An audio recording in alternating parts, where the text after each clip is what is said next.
Vous allez maintenant entendre des hommes et des femmes pour qui le confinement n'a pas vraiment été une épreuve, pour la simple raison qu'ils s'y préparent depuis longtemps. Les collapsologues sont persuadés de l'effondrement prochain de notre civilisation et ils ne sont d'ailleurs pas tellement surpris de cette crise sanitaire.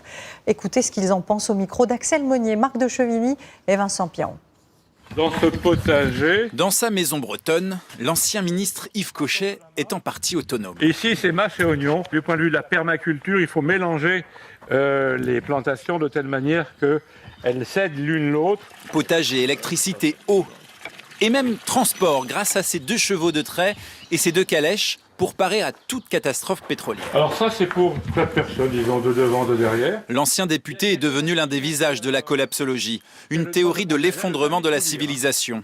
Nous l'avions rencontré en novembre dernier, il nous parlait déjà des risques pandémiques. Il faut organiser dès 2020 l'exode urbain. Ce que vous dites aujourd'hui, je vous l'avais bien dit. Alors, est-ce que la crise sanitaire actuelle est le premier domino qui tombe dans cet effondrement, qui sera suivi, qui est déjà suivi d'une crise économique, peut-être financière, peut-être bancaire? Je le crois. La proposition principale, c'est relocaliser. C'est-à-dire que la vie, aussi bien démocratique que économique, que alimentaire, que même énergétique, doit être essentiellement basée sur le local. Selon la collapsologie, le changement climatique ou l'épuisement des ressources entraînerait des crises majeures. Arthur Keller nous en avait aussi parlé en novembre dernier.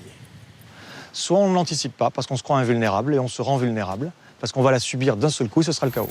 Selon lui, la pandémie pourrait jouer un rôle d'accélérateur. Le Covid n'est pas le problème, il est surtout un révélateur du fait que notre civilisation, notre société ici en France est particulièrement vulnérable. Et le plus grave certainement, c'est ce qui arrive derrière. Famine dans certains pays, des problèmes de tension sociale dans d'autres pays, et tout ça sur un fond de crise financière et énergétique. Sans jouer les devins, les adeptes de la collapsologie continuent de préparer le monde d'après, en se disant qu'il a sans doute déjà commencé.